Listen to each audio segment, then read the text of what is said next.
Jadi di Cirebon itu ada petilasan. Ada petilasan, Sunan jadi Kalijaga. di sana bukan makam Sunan Kalijaga tapi petilasan. Jadi Ya. petilasan beda dengan makam ya. Kalau petilasan itu makom dikenalnya itu, Hmm.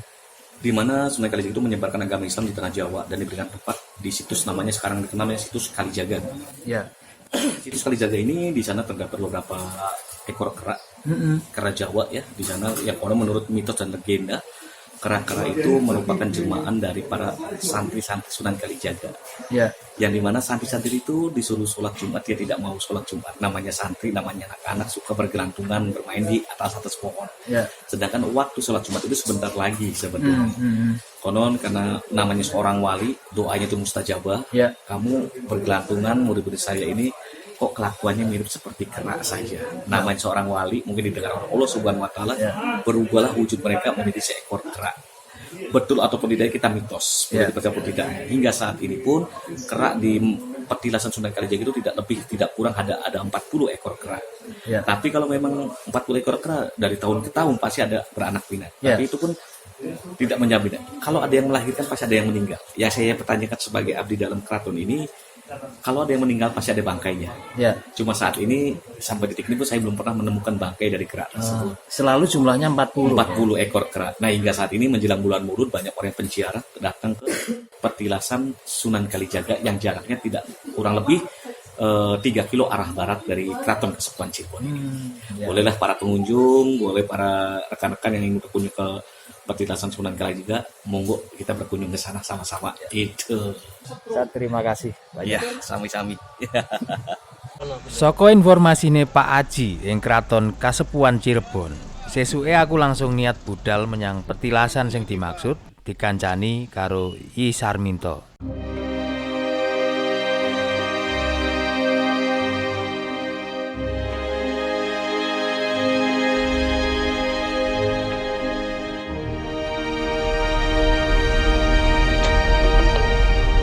Tujuan Anda berada di sebelah kanan.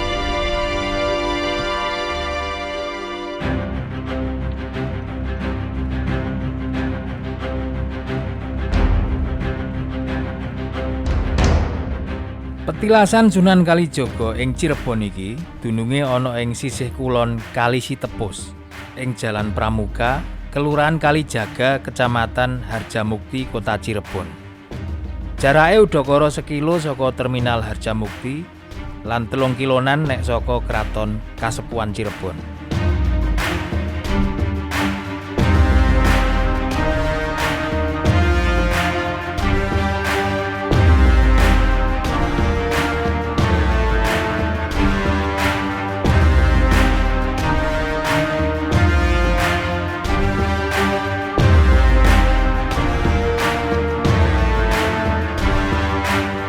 Aku mrene pas dina Jemuah Paing jam 9:30 isuk.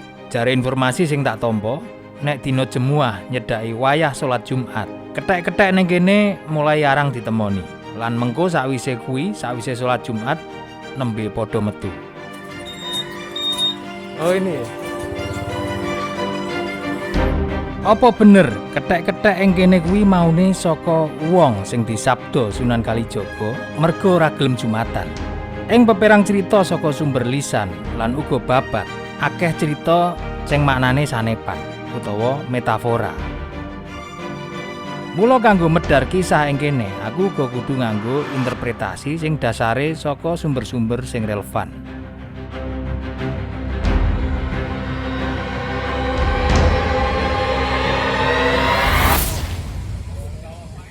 Sadurunge aku mbahas kethek, aku perlu nelusur dhisik piye ceritane kok Sunan Kalijaga iso tekan Cirebon. Menawa isih ana sing ngira yen dakwahe Sunan Kalijaga kuwi mung ning Demak tok. Dadi sakbenere ora mung ning Jawa Tengah lan Jawa Timur tok.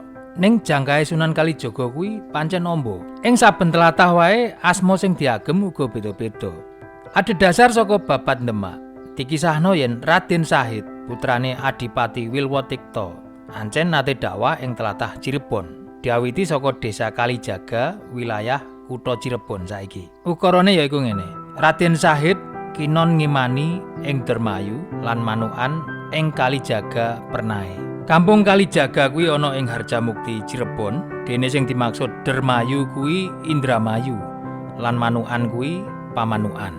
Saliyane babat Demak, babat Cirebon uga nuturake yen Sunan Kalijaga manggon ing desa Kalijaga. Manggon ing kono kuwi nganti pirang-pirang taun.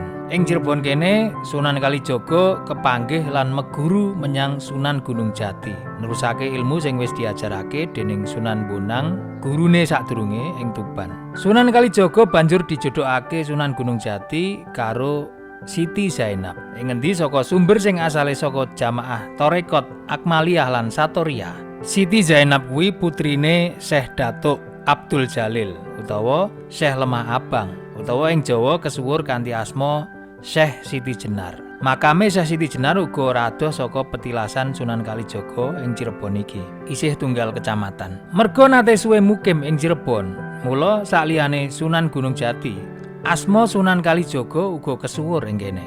Petilasane akeh lan salah sijine yaiku ana ing tlatah sing tak tekani ing video iki.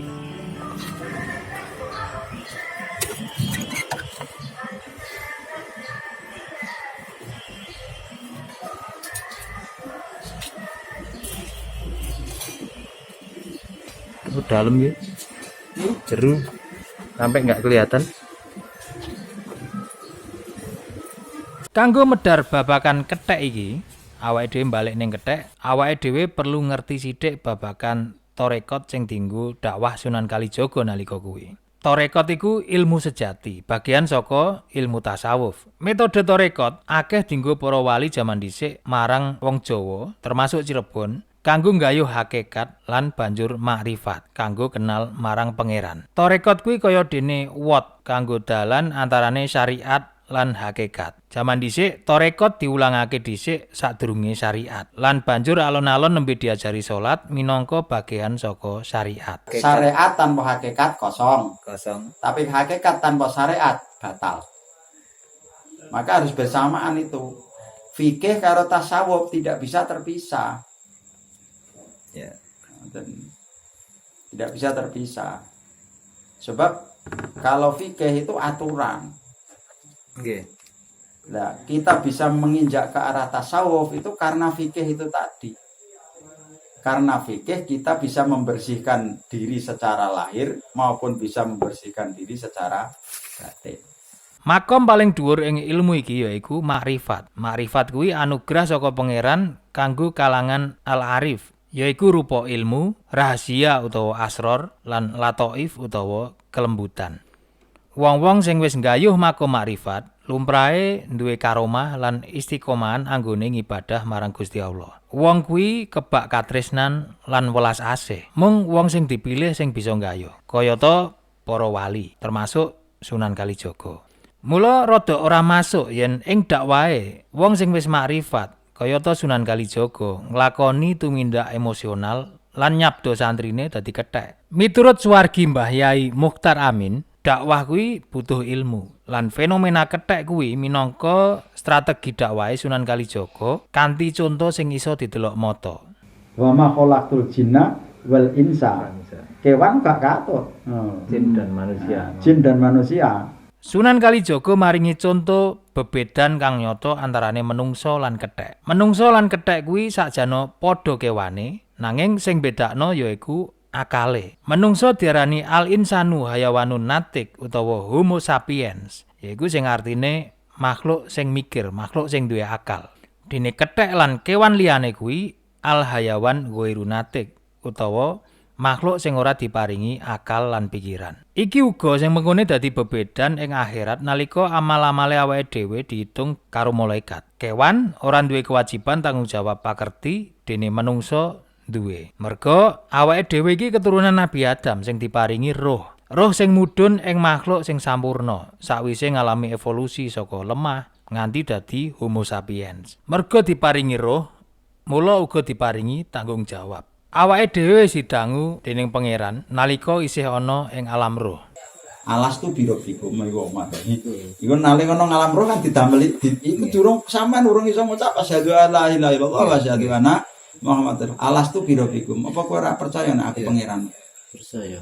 Lah nang kono kalu ngucap Para roh sing madhep nang ngersane Allah sing krungu dawuh Allah taala no do jawab qalu bala sahid. Nggih kula nekseni nggih jenengan niku pangeran. Dadi awake dhewe iki beda karo menungsa purba sing wis ana sadurunge Nabi Adam. Termasuk kethek sing isih ana nganti saiki. Menungsa sadurunge Homo sapiens lan kethek lan uga kewan liyane kuwi duwe nyawa ning ora diparingi roh.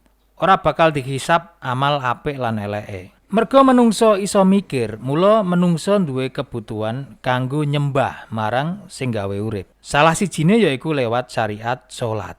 Mula yen ana wong sing ora gelem nyembah marang pangerane, mula sanepan sing dienggo Sunan Kalijaga kanggo nyindir wong sing kaya ngono kuwi dibaratno kaya dene kethek.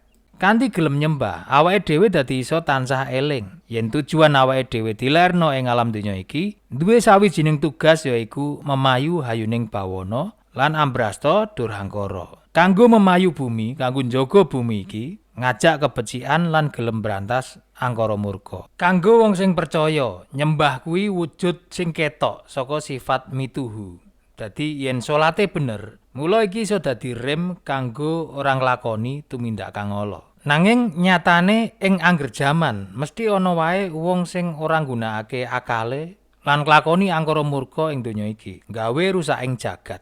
Iso dititeni, mesti tetep ana wong sing nolak kebecikan kuwi mesti ana. Utawa jano gelem nampa bebener, nanging milih nolak mergo egone utawa ketok apik ning mung nggo pantes-pantesan wae, mung abang-abang lambe. Menawa wong-wong model ngene iki sing dibatin Sunan Kalijaga sing prilakune mirip karo kethek.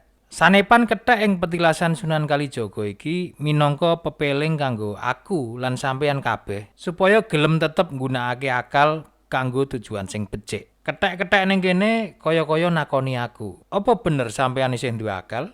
Yen aku iso ngomong karo kethek, jano aku pengen jawab. Aku pengen jawab ning dekne yen ancen ketoke babagan iki wis rada mrosot ing spesiesku, ing spesies menungsa. Lan menawa wae tanpa sadar kemrosotan kuwi uga ana ning aku. Soale akeh prilaku sing tibake meh padha, malah luwih ala tinimbang kewan. Isih akeh wong sing kulino mbuang larahan sak senenge dhewe. Isih akeh wong sing seneng njupuk hak-hake wong liya. Isih akeh wong sing seneng ngrusak alam kanggo nyugihno awake dhewe. Isih akeh wong sing seneng mateni wong kanggo nglanggengake kuwasa. Saya akeh wong sing milih kawin tanpa nikah. Saya akeh wong sing seneng udo ning dalanan lan isih akeh maneh conto liyane. Jano nek kuwi kabeh dilakoni kewan kaya dene kethek, ya ora masalah. Merga kethek bakale ora dijaluki tanggung jawab menggone. Ning nek menungso jelas iki ana pertanggungjawabane mengko. Mbuh wong sing lakoni kuwi percaya apa ora percaya, tetep kabeh bakale ana hitungane. Kira-kira ngono maksud sanepan sing coba diaturake Sunan Kalijaga marang awake dhewe ing petilasan kuwi. Muga-muga awake dhewe iso tansah saguh dadi menungso sing apik nganti tumekaning pati. Wassalamualaikum warahmatullahi wabarakatuh.